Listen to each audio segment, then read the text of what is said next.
தக்காளி பச்சடி சுப வைபவங்களில் இலை விருந்தில் பிரதானமான இடம் இந்த பச்சடி வகைகளுக்கு உண்டு. ரொம்ப சூப்பராக இருக்கும். எப்படி செய்யறதுன்னு பார்க்கலாம். ஒரு 7 தக்காளி பழங்கள் கனிந்த பழங்களாக எடுத்துக்கோங்க. அதிலிருந்து அந்த ரூட் போர்ஷனை மட்டும் கட் பண்ணிவிட்டு கொதிக்கிற வெந்நீரில் போட்டு மூடி வச்சிட்டிங்க அப்படின்னா கொஞ்சம் நேரத்தில் அந்த தக்காளி பழங்கள் எல்லாம் தோலிலிருந்து அந்த பழங்களை தனியாக எடுத்துடலாம். ஆற விட்ட பிறகு இந்த மாதிரி எடுத்து வச்சுக்கோங்க. இந்த தோல் வேண்டாம், பழங்கள் மட்டும்தான். நல்ல கனிந்த பழங்களாக இருக்கிறதுனால தோல் நீக்கப்பட்ட பழங்கள் வெந்துருச்சு பாருங்க. இது கூட தேவையான அளவு கல்லுப்பு சேர்த்துக்கோங்க. மல்லி தலைகள் ஒரு பிடி சேர்த்துக்கோங்க. சேர்த்துட்டு கைகளை கொண்டே அந்த பழங்களை நல்லா பிசைஞ்சு விடுங்க.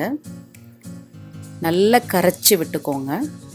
ஏற்கனவே வெந்த தக்காளி பழங்கள்ங்கிறதுனால ரொம்ப நல்லா இருக்கும். நல்லா கரைச்சி ரெடியாக எடுத்து வச்சுக்கோங்க. இதில் காரத்தூள் 1.5 டேபிள் ஸ்பூன் அளவுக்கு சேர்த்து நல்லா கரைச்சி வச்சுக்கோங்க. இந்த கலவையிலேயே தக்காளி பழத்தினுடைய புளிப்பு, காரம், உப்பு எல்லாமே கரெக்டாக இருக்கும். ஸோ இதை மாதிரி ரெடி பண்ணி முதல்ல வச்சுக்கோங்க. இதை ஈஸியாக செஞ்சிடலாம். ஒரு மண் பாத்திரத்தில் கொஞ்சம் எண்ணெய் விட்டுக்கோங்க. எண்ணெய் காய்ந்த பிறகு கடுகு பொரிய விடுங்க. பிற்பாடு உளுத்தம்பருப்பு சேர்த்துக்கோங்க. உளுந்தும் நல்லா பொரியட்டும். கொஞ்சம் கருவேப்பிலைகள். இந்த தக்காளி பச்சடியினுடைய ரொம்ப விசேஷத்துக்கு காரணம் மிளகாயும் மாங்காயும் தான். 5 மிளகாவை நல்லா பொடியாக அரிஞ்சுக்கோங்க. அதே மாதிரி மாங்காவையும் பொடியாக அரிஞ்சுக்கோங்க. மிளகாயினுடைய காரம், மாங்காவினுடைய புளிப்பு, இந்த ரெண்டுமே இந்த எண்ணெயில் கலந்து வேகும்போது அருமையாக ஒரு வாசனை வெளியில் வரும். ஒரு கைப்பிடி அளவுக்கு தேங்காய், 3 சின்ன வெங்காயம், கொஞ்சமாக சீரகம் சேர்த்து நைஸாக அரைச்சி எடுத்து வச்சுக்கோங்க சைடில். இந்த மாங்காயும் இந்த மிளகாயும் நல்லா வெந்துருச்சு. நல்ல மணம் கொடுக்கும் எண்ணெயில் வேகும்போது. இதுக்கு கொஞ்சம் நேரம் கொடுங்க வேகிறதுக்கு. நாட்டு வெங்காயத்தை குறுக்கு வாட்டத்தில் வெட்டுங்க. நீள வாக்கில் வேண்டாம், குறுக்கு வாக்காக வெட்டுனீங்கன்னா இந்த மாதிரி வட்ட வட்டமாக வரும். பச்சடி வகைகளுக்கு இப்படி தான் நறுக்கணும். இதையும் நல்லா வதக்குங்க.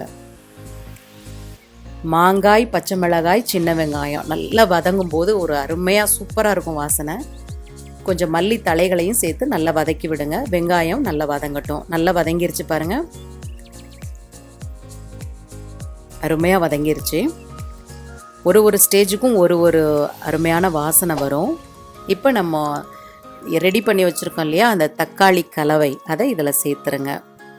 அதிலே உப்பு, புளி, காரம் எல்லாம் இருக்கிறதுனால இந்த பச்சை மிளகாவினுடைய புளிப்பு, காரம், மாங்காயின் புளிப்பு இதெல்லாம் சேர்றதுனால இந்த பச்சடி உப்பு, புளி, காரம் 3மே முன்னால் நிற்கும். நல்ல நாக்கில் நீர் ஊறுற மாதிரி இருக்கும் இதனுடைய ருசி. அவ்வளோ சூப்பராக இருக்கும். இது சாதத்தோட பிசைஞ்சு சாப்பிடவும் நல்லாயிருக்கும். சாம்பார் சாதத்துக்கு தொட்டு சாப்பிடவும் நல்லாயிருக்கும். கொஞ்சம் மூடி வச்சுருங்க. இது வேகட்டும். நல்லா வெந்துருச்சு, கொதிச்சிருச்சு பாருங்க.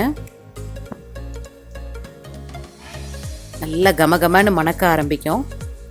இன்னும் ஒரு ஸ்டெப் பாக்கி இருக்கு. இதை நீங்கள் மசாலாலாம் அரைச்சி ரெடியாக வச்சிட்டிங்கன்னா சில நிமிஷங்கள்லே பண்ணிடலாம். இப்போ இந்த தேங்காய் அரைச்ச விழுதை அதில் சேர்த்துருங்க. தேங்காய் சேர்த்த பிற்பாடு ஒரு கொதி வந்தால் போதுமானது. நல்லா கலந்து விட்டுட்டு கொஞ்சம் மல்லியும் தூவிட்டீங்க அப்படின்னா நல்லா இருக்கும். இந்த மண் பாத்திரத்தில் செய்கிறதுனால இன்னும் ருசியை அமோகமாக இருக்கும். மிதமான தீயிலே வச்சுக்கோங்க.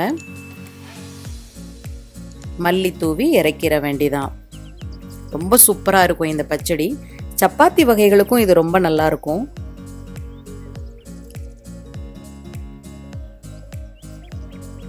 இதே மாதிரி வெண்டைக்காயிலையும் செய்வாங்க. தக்காளி பச்சடி ஒரு ருசினா வெண்டைக்காய் பச்சடி இன்னொரு விதமான ருசியாக இருக்கும். ரொம்ப சூப்பராக இருக்கும். செஞ்சு பார்த்துட்டு உங்கள் ஃபீட்பேக் சொல்லுங்கள். தேங்க்யூ. இது வரைக்கும் சாப்பாடு ரெடி சேனலுக்கு சப்ஸ்கிரைப் பண்ணாதவங்க கீழே இருக்கிற சப்ஸ்கிரைப் பட்டனை கிளிக் பண்ணுங்க. என்னோட எல்லா புது வீடியோஸையும் உடனுக்குடனே பார்க்கணுன்னா பக்கத்தில் இருக்கிற பெல் ஐக்கானையும் கிளிக் பண்ணுங்க.